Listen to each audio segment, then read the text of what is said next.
Moto Guzzi Zigolo 110 for sale on eBay. In the paperwork it comes with an HPI check that just shows the bike is all completely clear, nothing on the bike's history to be concerned about. A registration document which shows two former keepers since January 1999. The bike was actually declared manufactured in 1966. So this is one of the last, I think this was the last year they made them. There's information here from when it went through an auction at an estimated value of £1,400 to £1,500. I do know, because I used to value auction bikes for vintage bikes for auction myself, that those valuations are not arrived at lightly. That's gone through lots of research to get that, so I would have said that was probably about right.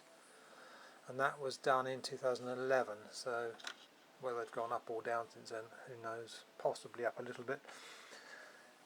These articles don't go with the bike, but I can scan them. There's what we got here. There's a article here in a 1961 version of the motorcycle, going through the Zigolo and what it's like. There's also another one here, which is a more modern magazine from 1996, referring to it as a vintage bike and doing some sort of road testing on it, which you can kind of see there. Slightly different colour scheme on it, but there we go. There's that.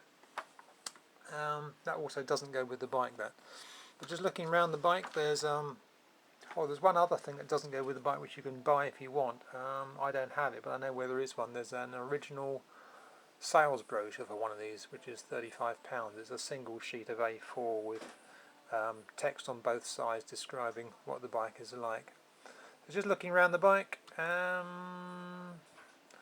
bike has been fitted with an expansion chamber. That's a non-original exhaust pipe. I haven't been able to write it, so I can't vouch for the fact that it's tuned correctly with the right length on the end there. But it may have been. I just can't answer whether it has or whether it hasn't. So you might have to adjust the length of that to get peak performance out of it. You'll know when you're riding it whether it actually sort of comes into its power in top gear just right. And mileage, of course, can't verify that. Who knows what that's done? But actually, looking at the bike and looking at that, who knows? I just don't know. The fuel tap is blocked. When you turn the knob there to let the fuel down to the carburetor, it just dribbles out drip by drip. So there's a load of sludge down at the bottom which I managed to sort of flick off. It's kind of very fine, like sort of the rust oxide you get on the inside of the tank.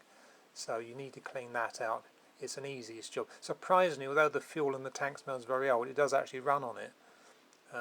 But you can only run it for a few seconds until it runs out of fuel and then it stops. So you're going to need to clean that out.